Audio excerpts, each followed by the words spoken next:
Welcome to the Deep Dive, your lightning-fast shortcut to knowing what really matters. Great to be here. Today, we're tearing into Rebecca Yarros' latest blockbuster, Onyx Storm. This is book 3 in the absolutely seismic Empyrean series. Seismic is definitely the word for it. Yeah, so we've compiled a stack of essential intel for you, detailed summaries, analyses of plot, characters, world-building, themes, and... yep, all the spoilers. Yeah. We want to get you fully up to speed on this whole publishing phenomenon. Because coming off Iron Flame's cliffhanger, I mean, the stakes couldn't be higher. Right. Xaden has become a Venin, a dark wielder. Right, the thing they're fighting against. Exactly, and the crucial Eretion Wardstone, the thing that protects all the civilians, right, it's failing. So Violet Sorrengail, our main character, she's desperate. Facing this impossible task, really, find a cure for Xaden and forge alliances against the Venin threat. And that's exactly the tension this book just dives straight into, headfirst. This series, I mean, its rise has been meteoric, right? Oh, yeah. And the anticipation for Onyx Storm was just palpable. It felt like a cultural event, almost. Totally. And this isn't just, another installment. It really feels pivotal. It drastically expands the world way beyond Basgiath and Arisha. Right. From everything we've looked at, it's clear this book just dramatically escalates both the emotional stakes and, the whole overarching drama for the series. Okay, so let's unpack that. The book throws us straight into the aftermath, like you said. Violet's caught between this huge personal crisis, Xaden turning Venin, and the public one, the failing Wardstone threatening everyone.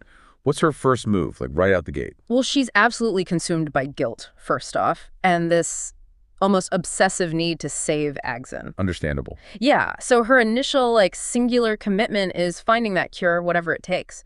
But at the same time, she's also trying to secure these essential alliances because the Venin forces are growing. She's juggling these two massive things. Exactly. And it raises this question right from the start for you, the reader.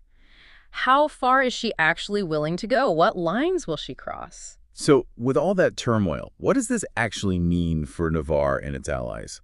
In terms of strategy against the Venin, is there any easy path forward? Oh, definitely not easy. The political landscape is just incredibly fraught. You've got Navarre's leaders, the Poromil delegates, and they are really struggling, deadlocked on agreeing on a war strategy. Classic politics. Right. So Violet, who is always thinking outside the box, she steps up. She proposes searching for the 7th breed of dragons. The Irids, Andarna's people. Exactly, the elusive Irids.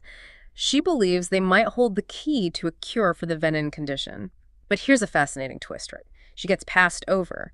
Professor Grady gets the task instead. Wow, even with everything she's done. Yeah, it really highlights this deep-seated distrust, even within their own ranks.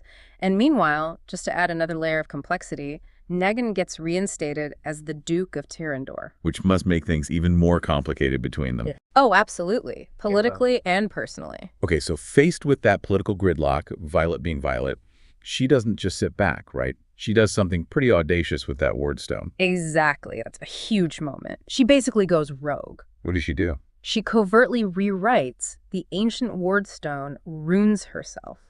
And this allows the Poromil Griffin flyers to wield magic through it. Whoa. Okay, that's massive. It's a huge strategic move. It's key to building that alliance she needs. But, it also technically makes her a traitor. She's breaking fundamental laws. So she's really embracing that rebel identity here. Totally. Challenging Navarre's rigid rules, becoming this bridge builder, even if it means breaking tradition for, the greater good. But what's really fascinating is, despite this, she kind of avoids immediate punishment. How? It's complicated, but she ends up getting sent to active duty with her squad instead, which immediately leads her to uncover these Venin attacks happening on nearby civilians. So the pressure just keeps ramping up. Okay, so her quest then escalates, takes her beyond Navarre's borders. Her squad goes on this pretty perilous journey, right? To remote islands, Sonorum, Hedotus. Yeah, they're looking for allies, still hunting for those Irids. And while she's out there navigating these totally new places, does she find out anything surprising? About herself, maybe? Oh, yeah. Big time. On one island, during this really tense arena fight she has to do to get an audience with a queen. An arena fight? Seriously? Yeah, seriously. She learns this shocking truth about her own heritage. Turns out she was nearly consecrated to the goddess Dun as a child. Dun? Who's Dun? Exactly. A mysterious ancient deity linked to powerful, maybe forgotten magic. So this hints at a much deeper, almost like preordained magical destiny for Violet. Her role might be way bigger than just being a dragon rider. Wow. Okay. And then, while she's searching for allies and answers, she runs into a new threat, someone different from the usual Venin. Yes. In a place called Newhall, she confronts Theophany. Theophany. Yeah. A really powerful Venin wielder who commands lightning, like actual lightning, terrifying opponent. Writing. Okay, that's new. And Theophany tries to recruit Violet. She even reveals she knows about Violet's second signet. Her second signet, which is super rare. Extremely rare. But then instead of, forcing Violet or killing her, Theophany just lets her live. What? Why? Exactly. It's so unsettling, really unpredictable. It just ratchets up the tension and the mystery around Theophany. Like, what are her real motives? What's her long game here? That encounter must have been, well, electrifying, sorry. Yeah. But what about Violet? Does she unlock any new powers herself while facing all this? Especially after that run-in. She does. She discovers she's a dream walker. A dream walker, meaning? Meaning she can actually enter and manipulate other people's dreams. Whoa. Okay, that's a whole other level of magic. It really is. It points to an even deeper magical role for her than we thought. And it's a new kind of signet ability, not something we've really seen before. Plus, this realization leads her to think that maybe others with those rebellion relics... Those ones they found earlier. Right. Maybe they possess second signets, too, which just opens up so many new plot theories, for future books. Definitely. So with all these personal discoveries, what about the main quest? Did she finally track down the Irids and Darna's kin? She does eventually meet an Irid dragon rider on another island. Finally. Yes. Well, sort of. Here's the twist. The Irids flat out refuse to help Navarre directly. They cite this strict policy of avoiding war altogether. Oh, so a dead end. Not quite. Despite that refusal, one Irid does step in during this massive Venin assault later on, helps reactivate the Wardstone, saves Aracia. Okay. So while they don't officially join the fight, their immense power is undeniable. They're clearly crucial to the world's magical balance, even if they don't want to be involved in the politics. The tension throughout the book just sounds relentless. It keeps building, heading towards some kind of breaking point, right? A major confrontation. How does Violet manage to get any leverage in this crazy political climate when everything seems to be falling apart? She gets strategic. She uses two really unique items, and Darna's dragon eggshell, remember that? Yeah. And some citrines she acquired. She uses these to basically force negotiations with key political players. It shows her growing cunning, her ability to lead under immense pressure. She's learning to play their game, but on her own terms. But then things get personal again, right? A betrayal hits close to home. Yeah, it really does. Theophany, the lightning Venin, she captures Violet's sister, Mira. No? Yep. Uses her as bait, demanding Violet and Jack, the other complicated Venin character, in exchange. So now you've got betrayal, massive escalation, and these incredibly tough tactical choices happening right on the battlefield. It makes the whole conflict intensely personal for Violet. So this all leads to a huge climax. What's the outcome? What's the price they pay? It's devastating. Violet, Xaden, and their dragons, Tarn and Scowl, they're captured by the Venin. And to save Sadal, Xaden's dragon, and also to turn the tide of the whole battle, Xaden makes the ultimate sacrifice. What does he do? He fully succumbs to his Venin powers, just lets it take over completely, unleashes this devastating assault. Oh, wow. Violet, meanwhile, gets some timely help from Prince Eric, and she manages to kill Theophany, which finally shifts the battle in their favor. But yeah, it's a very, very costly victory. And the ending, I've heard people say it's just an absolute gut punch. It truly is. Total shocker. The book ends with Violet requesting her memory be erased. Erased? Why? We don't fully know her reasoning in that moment. It's abrupt. But she then awakens, legally married to Xaden. Married. Legally married, but he's gone, disappeared. And he's left her this haunting, super enigmatic message. Don't look for me. It's yours now. It's yours now? What does that even mean? Exactly. It's this massive cliffhanger that leaves you, the listener, with just so many questions about their future, her fragmented past, what it is, and honestly, the fate of their entire world. Wow. Okay. Let's give it a bit and talk about the characters. The transformations we see, especially in Violet, I mean, she's come light years from book one.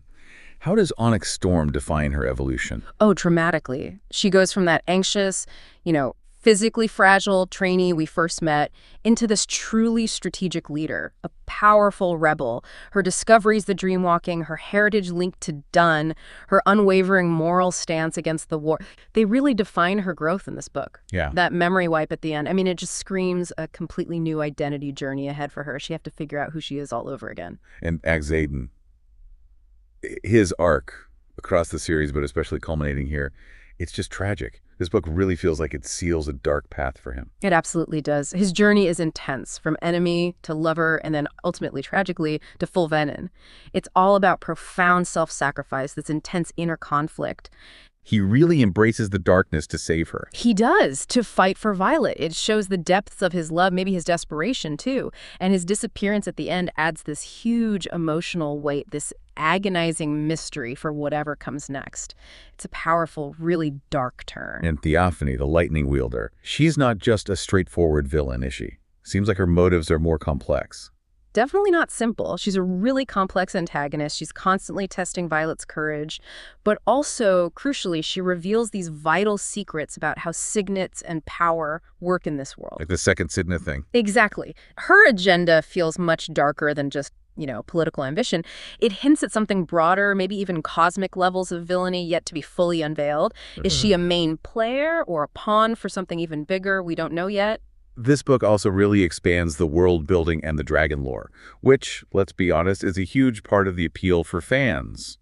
What new stuff did we learn? Oh, tons. We learned so much more about the Irids, those ancient, powerful dragons. We get a much deeper understanding of second signets, that rare extra magical ability. Yeah. The role of griffins in Poromiel becomes really important. We learn about the ancient temples of Dun, the diplomatic protocols between kingdoms get fleshed out. It adds so many layers. And the dragons themselves. Right. Their symbolism is key. They represent power, these incredibly profound bonds, emotional anchors for the riders. And that contrasts so sharply with the Venin, who embody temptation, power at a terrible cost, devastating consequences. That duality really fuels the tension throughout the whole narrative. Beyond just Violet and Xaden, the relationships and the political intrigue are huge drivers, right? What shifts did we see there? For sure. Friendships, like Violet's bond with her sister Mira, with Redoc, her whole squad, they deepen significantly under all that pressure.